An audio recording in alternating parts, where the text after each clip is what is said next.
জানেন আর.জি. কর মেডিকেলে সেই ধর্ষণ খুনের মামলায় 18ই জানুয়ারি রায় ঘোষণা হবে।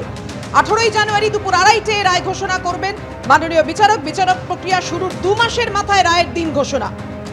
আর.জি. কর কাণ্ডের 5 মাসের মাথায় রায়ের দিন ঘোষণা।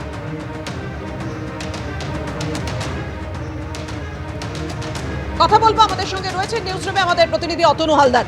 অতনু, দেখো, আমরা যদি দেখি গত বৃহস্পতিবারই একেবারে শেষ শুনানিতে লোয়ার কোর্টে সেখানে সিবিআই সওয়ালে বলেছিল যে এই ঘটনা অর্থাৎ আর.জি. করের চিকিৎসককে ধর্ষণ খুনের ঘটনা বিরলের মধ্যে বিরলতম।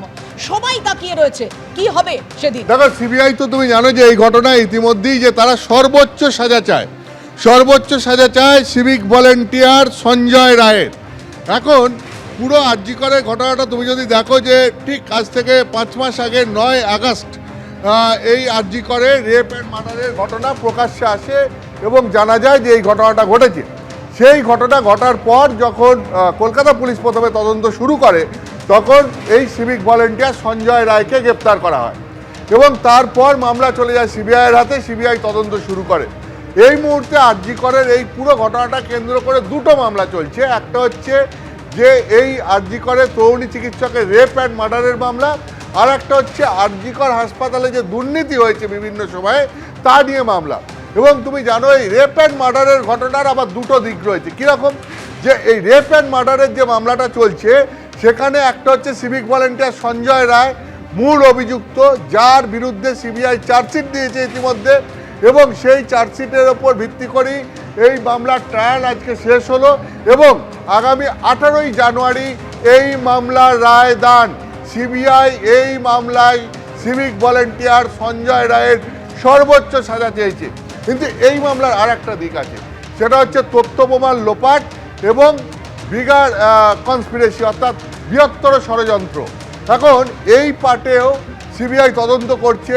এই পার্টে অভিযুক্ত হিসাবে এর আগেই যে আর.জি. কর মেডিকেল কলেজের তৎকালীন অধ্যক্ষ সন্দীপ ঘোষ এবং টালা থানার তৎকালীন ওসি অভিজিৎ মণ্ডলকে গ্রেপ্তার করা হয়েছিল, কিন্তু দুজনেই কিছুদিন আগে জামিন পেয়ে গেছেন। তার কারণ তাদের বিরুদ্ধে সিবিআই কোনো চার্জশিট দিতে পারেনি, যদিও সিবিআই আদালতে জানিয়েছে এই বৃহত্তর ষড়যন্ত্র এবং তথ্য প্রমাণ লোপাটের ঘটনায় মামলার তদন্ত এখনও চলছে এবং ভবিষ্যতে তারা এই ব্যাপারে সাপ্লিমেন্টারি চার্জশিট ফাইল করবেন, কিন্তু এখনও চার্জশিট তারা ফাইল করতে পারেননি এবং ফাইল করতে না পারার কারণে টালা থানার তৎকালীন ওসি এবং তৎকালীন আর.জি. করের অধ্যক্ষ সন্দীপ ঘোষ দুজনই এই মামলায় জামিন পেয়ে গেছেন। যদিও আর.জি. করের দুর্নীতির মামলায় সেখানে সন্দীপ ঘোষ গ্রেপ্তার হয়েছিলেন এবং সেই মামলাতে তিনি এখনো হেফাজতে রয়েছেন। এখন এই মামলার তুমি যদি দেখতে চাও 2টো দিক রয়েছে। একটা দিক হচ্ছে যে এই মামলার 18ই জানুয়ারি সাজা ঘোষণা, মোটামুটি দ্রুততার সঙ্গে ট্রায়াল শেষ করে সাজা ঘোষণার দিকে এগিয়ে যাচ্ছে এই মামলা এবং মূল অভিযুক্ত সঞ্জয় রায়, তার বিরুদ্ধে বহু তথ্য প্রমাণ সিবিআই আদালতে জমা দিয়েছে, যেখানে যার মধ্যে রয়েছে বিভিন্ন ধরনের ফরেনসিক তথ্য প্রমাণ, যেখানে দেখা যাচ্ছে যে এই ঘটনার মূল অভিযুক্ত হিসাবে সঞ্জয় রায়কে চিহ্নিত করা সম্ভব হচ্ছে, এটা সিবিআইয়ের দাবি। এবং সেই মর্মেই তারা এতদিন আদালতের এই ট্রায়াল এই বিচার পর্বে তারা সওয়াল করেছেন।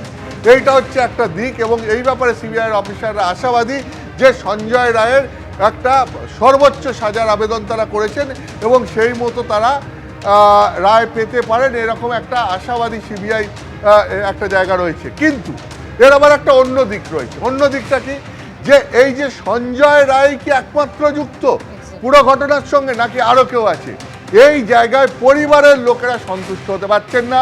সন্তুষ্ট হতে পারছেন না বলেই কয়েকদিন আগে তারা শিয়ালদা কোর্টে তারা বেশ কয়েকটা জায়গায় সিবিআইয়ের তদন্তে তারা সন্তুষ্ট নন এই মর্মে বেশ কিছু পয়েন্ট উল্লেখ করে তারা সিবিআই আদালতে তাদের আবেদনপত্র জমা দিয়েছিলেন।